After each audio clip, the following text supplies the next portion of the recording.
దైవ చిత్తానుసారమైన ప్రార్థన చేయాలంటే ఎలా? అసలు దేవుని చిత్తము ఏంటి? దేవుని చిత్తం ఏంటి? నా జీవితం పట్ల దేవుని చిత్తం ఏంటి? ఈ సంఘం పట్ల దేవుని చిత్తం ఏంటి? నా కుటుంబం పట్ల దేవుని చిత్తం ఏంటి? భూమి పట్ల దేవుని చిత్తం ఏంటి? ఆకాశం పట్ల దేవుని చిత్తం ఏంటి? అసలు దేవుని చిత్తం ఏంటి? దేవుని చిత్తం ఎక్కడ తెలుస్తుంది నాకు? దేవుని చిత్తం తెలిస్తేనే కదా నా ప్రార్థన దైవ చిత్తానుసారమైన ప్రార్థన నేను చేయగలను. ఆన్సర్ ఏంటో చెప్పమంటారండి? Expository preaching is the answer. దేవుని చిత్తం మీరు తెలుసుకోవాలంటే దేవుని వాక్యం అంతా మీకు తెలియాలి. దేవుని వాక్యం తెలియకుండా మీకు దేవుని చిత్తం ఎప్పటికి కూడా తెలియదు. దేవుడు తన చిత్తం మొత్తము బయలుపరిచినటువంటి వాక్యము ఇదిగోండి ఇక్కడ ఉంది. దేవుని వాక్యం ఎవరికైతే తెలుస్తుందో ఆయన చిత్తం వాళ్ళకి తెలుస్తుంది, ఆయన మనసు వాళ్ళకి తెలుస్తుంది, ఆయన ఆలోచన వాళ్ళకి తెలుస్తుంది, ఆయన సంకల్పం వాళ్ళకి తెలుస్తుంది. దేవుని వాక్యం తెలియకుండా దైవ చిత్తానుసారమైన ప్రార్థనలు మనం ఏమీ చేయలేము. ఆలోచించొద్దు అసలు మీరు దైవ చిత్తానుసారమైన ప్రార్థన చేస్తున్నానా లేదా అని. నేను ఒక ఎగ్జాంపుల్ చెప్తాను. మనం పరిశుద్ధంగా ఉండటం దేవుని చిత్తమా కాదా? మీరు ఎన్నిసార్లు ప్రార్థన చేశారు, ప్రభువా నన్ను నీ కుమారుడు పరిశుద్ధుడైనట్లు, నీ కుమారుడు పవిత్రుడైనట్లు నన్ను కూడా పరిశుద్ధుడిగా చేయి, పరిశుద్ధురాలుగా చేయని రోజు దేవుని సన్నిధికి వెళ్ళి నువ్వు విజ్ఞాపన చేసావు అనుకో, దేవుడు ఏమంటున్నాడు తెలుసా? నిన్ను పరిశుద్ధుడిగా చేస్తానన్నాడు. అది అయిపోయింది అంటున్నాడు. నువ్వు ప్రార్థన చేయి అంటున్నాడు. నువ్వు ప్రార్థన చేయి, నన్ను పరిశుద్ధురాలుగా చేయి, నన్ను పరిశుద్ధుడిగా చేయని దేవుడి సన్నిధిలో నువ్వు అడుగు, రోజు అడిగితే నువ్వు ఆల్రెడీ దేవుడు చేస్తానని చెప్తున్నాడు. ఇట్స్ డన్ డీల్ అంటున్నాడు. అంతే.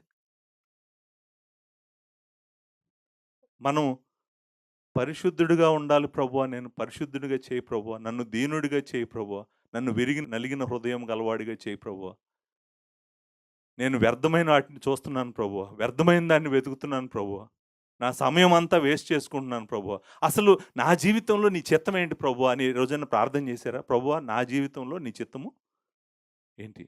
నా జీవితంలో నీ చిత్తం జరుగును గాక అని ప్రార్థన చేశారా?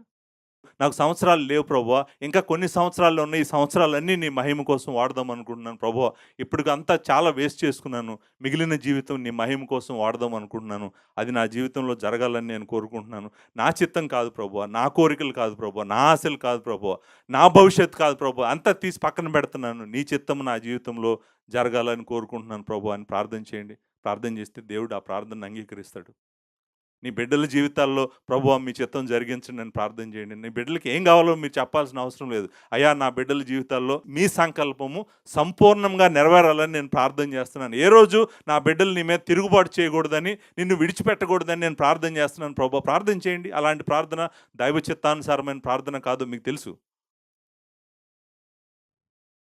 అలాంటి ప్రేయరు మీరు చేయాలి. మీకు చూడండి, మీకు నిర్ణయాలు తీసుకోవడం తెలియట్లేదు, జీవితం ఎలా నడిపించాలో తెలియట్లేదు, ఎన్ని తప్పులు చేస్తున్నారో తెలియట్లేదు, ఏం తెలియట్లేదు అనుకో, అడగండి దేవుని దగ్గరికి వెళ్ళి.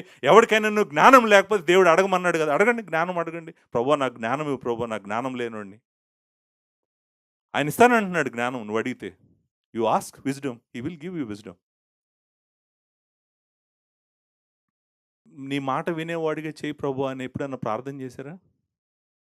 ప్రభువా నీ మాట వింటలేదు నేను, నీ మాట వినేవాడిగా నన్ను చేయి ప్రభు. ప్రభా సువార్త తెలియని వాళ్ళు చాలామంది ఉన్నారు, నశించిపోతున్నారు ప్రభా, వాళ్ళని రక్షించండి. సువార్త ప్రకటించే కృప మాకు దయచేయండి. సువార్త నాకు నేర్పించండి, నేను వెళ్ళి సువార్త చెప్తాను, నన్ను పంపించండి సువార్తకు అనేటువంటి ప్రార్థన మీరు చేయలేదు. చూడండి, మీరు దేవుని సంకల్పంలో ఎటువైపు వెళ్ళినా కూడా మనము ఆయన చిత్తము ప్రకారము జీవించాలని నిర్ణయించుకునేంత వరకు అలాంటి ప్రార్థన చేయలేము.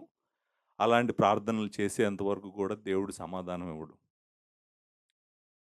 మన ప్రార్థనలన్నీ కూడా లోక సంబంధమైన ప్రార్థనలే. మన ప్రార్థనలన్నీ కూడా సెల్ఫిష్ ప్రేయర్సే.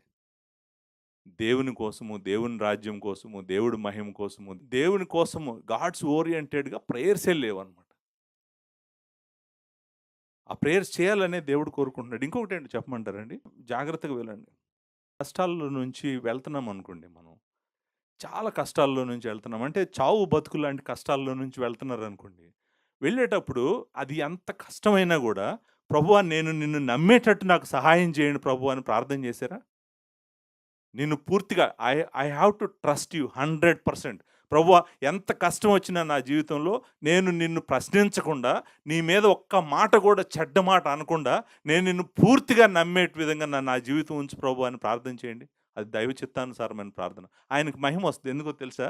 మనం కష్టాల్లో నుంచి ఎళ్తున్నప్పుడు ఆయన ఎక్కువ మహిమపరచబడతాడు. మన విశ్వాసం ద్వారా, మన నడక ద్వారా, మన జీవితం ద్వారా. ఆయన మహిమపరచబడతాడు. ఎలా తెలుసా? మన చుట్టూ ఉన్న వాళ్ళందరూ మన జీవితం చూస్తారు. చూసి ఏమంటారో తెలుసా? ఇదిగో దేవుడిని నమ్ముకున్నవాడంటే అదిగో అలా స్థిరంగా ఉండాలి. ఆకాశంకి ఎగిరినట్టు ఎగిరి, అగాధం పడిపోయినట్టు పడిపోయి, రెల్లు గాలికి ఊగినట్టు ఊగాడనుకోండి. దేవునికేం మహిమొస్తది నీ జీవితం ద్వారా? నిన్ను నమ్మేటట్టు ప్రభువా నాకు సహాయం చేయని ప్రార్థన చేయండి. దేవుడు అంగీకరిస్తాడు. కష్టాల్లో ఓర్చుకునేటట్టు ప్రార్థన చేయండి. దేవుడు అంగీకరిస్తాడు. ఇంకోటి కాదు, ఇంకోటి వెరీ ఇంపార్టెంట్. ప్రభువా నాకు కృతజ్ఞత కలిగిన హృదయం లేదు. నాకు దయచేయని ప్రార్థన చేయండి. నాకు కృతజ్ఞత హృదయము లేదు. నాకు దయచేయండి. ఏం తక్కువ చేసాడని దేవుడు నీకు ఇంకా కావాలి, ఇంకా కావాలంటున్నావు? నీకేమి ఇవ్వలేదు దేవుడు? అన్నీ ఇచ్చాడు గదా! మరి అన్నీ ఇచ్చినప్పుడు ఏ రోజైనా నీ హృదయంతో చెప్పావా? అన్ని విషయములలో ఆయనకి కృతజ్ఞత చెల్లించాలని నీకు తెలీదా? కృతజ్ఞత హృదయమే లేదు మరి. హృదయమే లేనప్పుడు ప్రభు అలాంటి హృదయం నాకు దయచేయని ప్రార్థన చేయి. ఆయన ఇస్తాడు. ఇస్తానని చెప్తున్నాడు. ఇమ్మీడియేట్‌గా దేవుడు దయచేస్తానని చెప్తున్నాడు. అంటే నేను కొన్ని రాశాను. నాకసలు ఇవి రాస్తున్నప్పుడు ఇప్పుడు ప్రభు ప్రార్థన మత్తయి సువార్త 6 అధ్యాయంలో ఎలాంటి ప్రార్థన చేయమని చెప్పాడు మనల్ని? ఆయన ప్రార్థన చూడండి. ఆయన ప్రార్థన అంతా కూడా గాడ్ సెంట్రిక్‌గా ఉందా? మ్యాన్ సెంట్రిక్‌గా ఉందా? దైవ చిత్తానుసారమైన ప్రార్థన కాదది. 6 అధ్యాయం అంటాడు, పరలోకమందున్న మా తండ్రి, నీ నామము పరిశుద్ధపరచబడును గాక. అంటే నీ వంటి వాడు ఇంకొకళ్ళు లేరని అందరూ తెలుసుకొను గాక. నీ రాజ్యం వచ్చును గాక.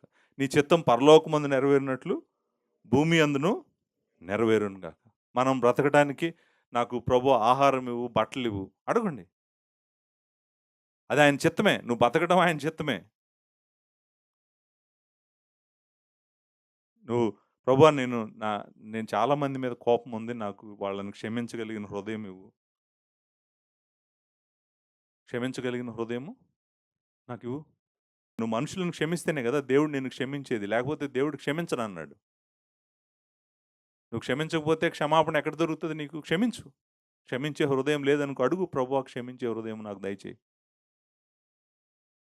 సో, మన ప్రార్థన మరలా చెప్తున్నాను. మనము దైవ చిత్తానుసారమైన ప్రార్థన చేయాలంటే మనకు బైబిల్ తెలియాలి.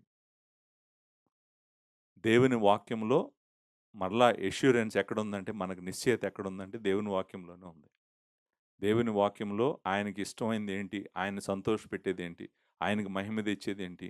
అదంతా కనుక్కొని, దాని నిమిత్తం నువ్వు రోజు దేవుడి సన్నిధికెళ్ళి నువ్వు ప్రార్థన చేసావనుకో, దేవుడు నీ ప్రార్థన అంగీకరిస్తాడంట. అదంతా ఆయన తప్పకుండా చేస్తాడంట. సో, ప్రార్థన చేసేటువంటి ఒక ఆధిక్యతను మనకు దేవుడిచ్చాడు.